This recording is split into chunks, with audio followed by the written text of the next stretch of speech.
Imagine you are at a networking event or a cocktail party or at a public park, a restaurant, or a church, or anywhere else that you might bump into someone that you don't know well or that you might not know at all.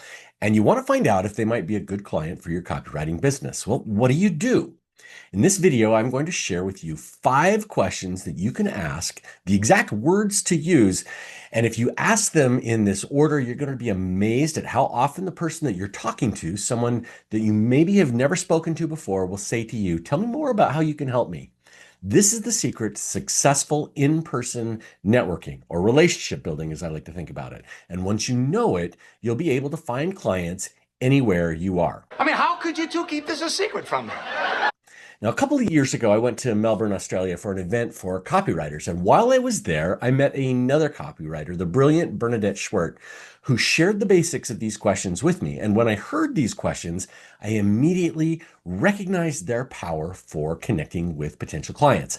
Ever since then, whenever I've talked about these questions or shared them with another copywriter, I've called them the conversation. Now, that's important because it is a conversation. You're not just asking people these 5 questions in order to get answers back.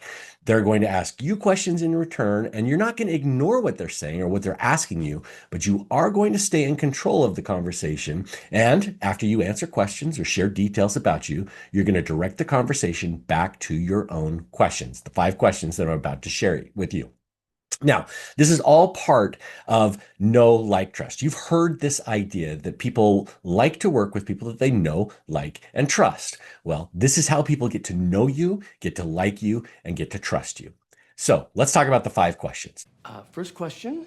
The first question you're going to ask your new contact is, what do you do? Now, if you're outside of America or Canada, I realize that there are maybe some cultural issues with this kind of a question. We tend to talk about what we do or value work, where other cultures may value things like their personal life or their family. And so if you're in one of those cultures, you're going to want to change this question up just a little bit so that you're focused on work.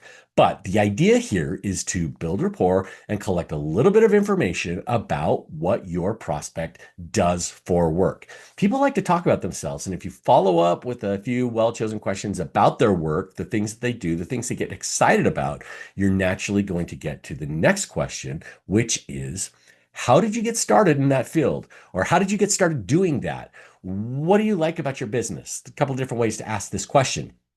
You're asking these questions to create a positive vibe as you talk, to create a positive connection with the person that you're talking with. Most prospects picked their field or their career, the work that they do, and they've built this career around the thing that they enjoy doing, the work that they do. And so getting them to talk about why they chose the field that they did, whether it was in school, whether it was through an apprenticeship, whether it was through an interest, helps them to share that experience. And again, gets them talking and building rapport with you.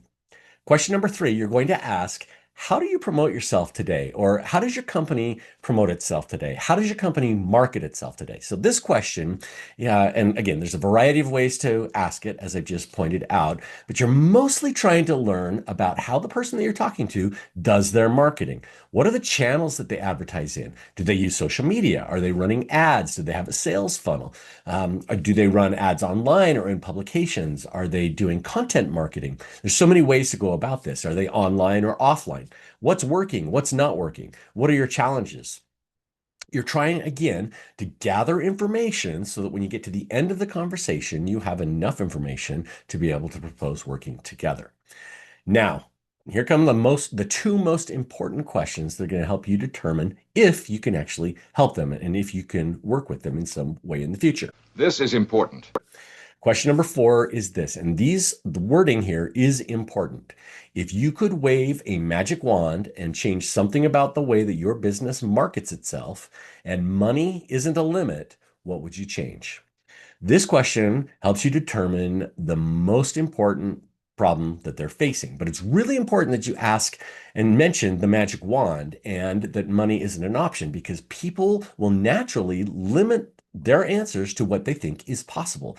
And when you say, if you can wave a magic wand and money's not an option or money isn't going to get in the way, it's not a limiting factor, you remove those limits and people can now open up and imagine what they might do a little bit differently in their business if they could do anything.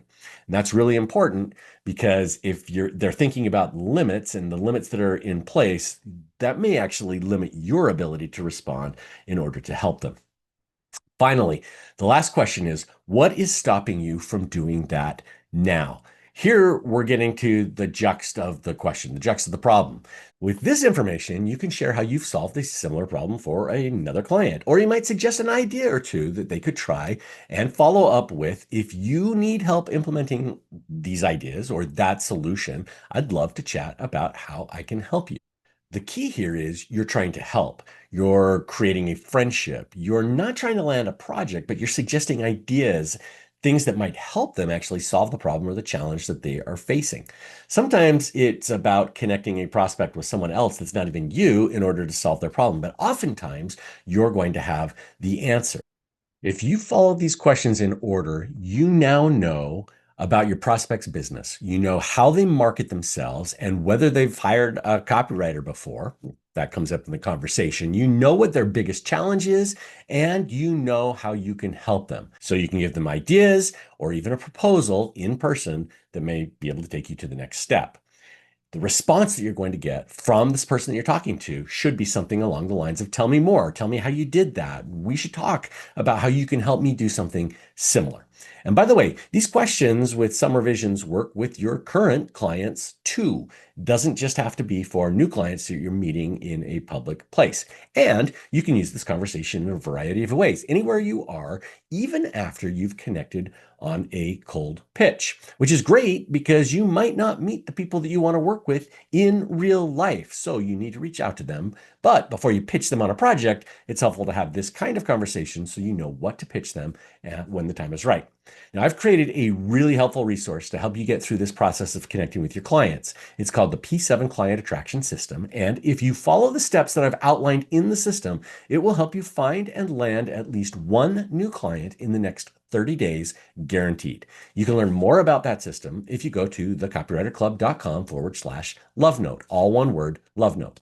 That system shows you how to identify your ideal client, the person that you want to work with, or the company that you want to work with, how to figure out the problem that they are struggling with. That's the thing that you do that you can help them with.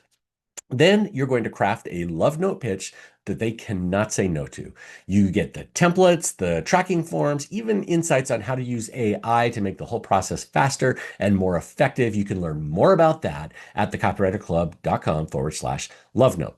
I've also posted another video that will show you the difference between a good pitch and a bad pitch and how you can make sure that what you're doing to connect with the people that you want to work with will actually work and will be effective. You can watch that now by clicking the video on your screen now. You may be shocked to find that you're making some of those same mistakes that I outlined in this video when you reach out to your prospects. And this video will show you what to do instead. Click that video now to see what I mean.